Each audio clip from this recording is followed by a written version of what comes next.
Hello everyone, কেমন আছো সবাই? আজকে আমার সাড়ে সর্বনাশ হয়ে গেছে। সকাল থেকে যা যা ভিডিও করেছিলাম সব ভিডিও এডিট করে রেখেছিলাম দুপুরবেলা বাড়ি এসে। আর দুপুরবেলা বাড়িতে এসে ভিডিও এডিট করে আমার পরে স্টোরেজ ফাঁকা করতে গিয়ে আমার সব ভিডিও ডিলিট হয়ে গেছে। অনেক চেষ্টা করেছি কিন্তু ভিডিওগুলো আমি আর পেলাম না। তাই এই যে চলে এসেছি এখন ডাক্তারের কাছে। ফাঁকা থাকিস, ওই তো ফাঁকা ফাঁকাই আছে। আমরা চলে এসেছি ঠাকুরের নাম করতে করতে, ফাঁকা থাকিস করতে করতে। এই দেখো আমতলার ভেতরে, দেখেছ? চলে এসেছি, সেই লেভেলের ফাঁকা। আসো, চলে আসো, দেখো ভিউটা কিন্তু দারুণ আসছে জানো। এখানে আমরা দুপুরবেলা এসেছি, ভেবেছিলাম খুব ভিড় থাকবে কিন্তু ভিড় নেই।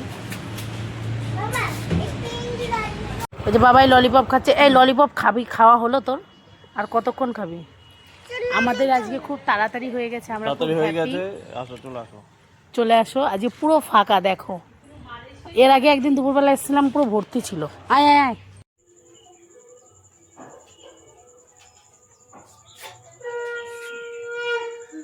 বাবাই এখন সন্ধ্যা দিচ্ছে দেখো।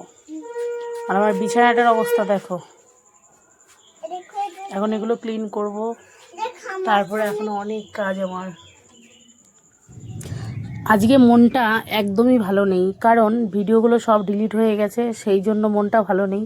কারণ আজকে অনেক অনেক অনেক ভিডিও করেছিলাম, সকাল থেকে যেমন কাজের চাপও ছিল তেমন ভিডিওর চাপও ছিল। তো যাই হোক, সন্ধ্যাবেলায় যে মেয়ের জন্য একটু ম্যাগি করেছি, আমার শ্বশুরের জন্য রচা করেছি। তো বাবুকে এখন মুড়ি দিয়ে চা দিয়ে দেবো, আর বাবাইকে ম্যাগি দিয়েছি, বাবাই ম্যাগি খাচ্ছে। আর বাবাই জানো তো ম্যাগিও খেতে চায় না, মানে কী যে জ্বালা। শুধু বলবে এটা খাবো ওটা খাবো, মানে চোখের একটা খিদে থাকে না, সেইটা হচ্ছে বাবাইয়ের বেশি। কিন্তু দিলে পরে মহারানী খেতে চান না। যাই হোক, তারপরে এখানে কাটাকাটি করছি। চিকেন নিয়ে এসেছি তোমাদের, মানে তোমার দাদাভাই চিকেন নিয়ে এসছে। তখন আমরা দেখলেই ডাক্তারের কাছে গেছিলাম, তো ডাক্তারের কাছ থেকে আসার সময় আমরা ওই দিক থেকে চিকেন নিয়ে এসেছি। আর চিকেনের যে এত দাম, মানে ভাবা যায়, 300-350 টাকা কেজি। আমি তো অবাক হয়ে গেছি। ওইদিকে গিয়ে জিজ্ঞাসা করলাম একটা কাকুকে, মানে যেই ডাক্তারের ওষুধ দিচ্ছিলো আর কি, ওটার পাশে একটা লোক ছিল। বললো আমাদের এইখানে 350-300 টাকা কেজি গেছে কালকে। তারপরে এইখানে আমাদের এইখানে একটা কাছের থেকে চিকেন নিয়ে এসেছি। তো এখন কাটাকাটি করছি।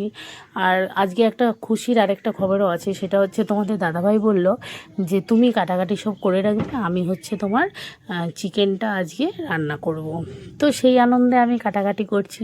আর এর থেকে আনন্দের আর কি হয় বলো? কেউ যদি একদিন বলে তোমাকে রান্না করে দেবো, সত্যি এটা হচ্ছে বিরাট একটা আনন্দ। আমাদের বাড়িতে এমন, মানে যে কোনো অনুষ্ঠানে যদি কোনো নিমন্ত্রণ থাকে, আমাদের বাড়ির ছেলেগুলো নিমন্ত্রণে যেতেই চায় না, জানো তো। তো সেই তখনও আনন্দ পাই না, কারণ বাড়িতে সেই রান্না করতেই হয়। আমরা যাই ঠিকই মেয়েরা, কিন্তু আমাদের বাড়ির ছেলেগুলো, যেমন আমার শ্বশুর, আমার ভাগ্নে, আমার বর, এরা হচ্ছে কোথাও নিমন্ত্রণ খেতে যেতে চায় না। ঠিক আছে, আমাদের চিকেন ম্যারিনেশন চলছে। ঠিক আছে, তোমাদের দাদাভাই কষিয়ে জমিয়ে চিকেন কষাচ্ছে, তাই তো গো? কাঁচাটা খেয়ে নেবে নাকি? খেলাম তো এইমাত্র। কই একটা খাও তো দেখি, আরেকটা। একটা খাই দিচ্ছি তোমাকে। রান্নার ফোড়ন চলে বসেছে, এদিকে জল বসে গেছে।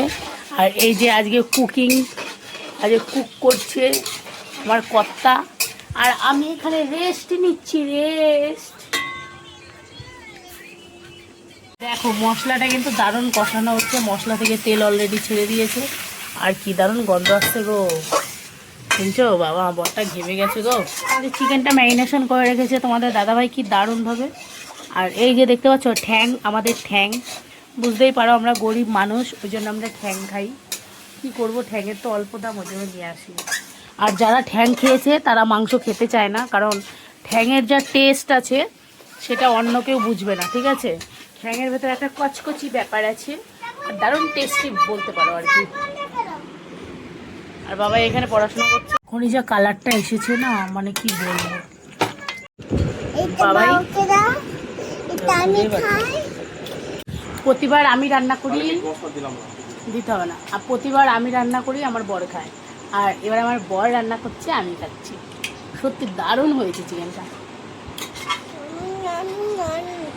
কেমন হয়েছে বলো? তোমার রান্না বেশি ভালো, কিন্তু বাবার রান্না তো কি বাবার রান্নায় টেস্টি না? জাল কেন?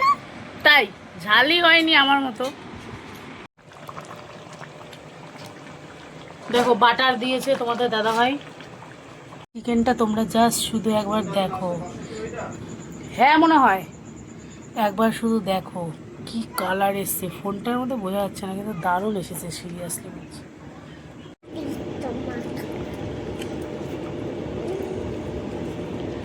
আজকে মাংসটা কিন্তু দারুণ হয়েছে গাইস, তোমাদের কি বলবো। ঠিক আছে, দেখো নরম হয়ে গেছে, দেখো জাস্ট ওয়াও। আমার দাদা গো, এই দেখো আমার তৈরি কত। খাও খাও খাও।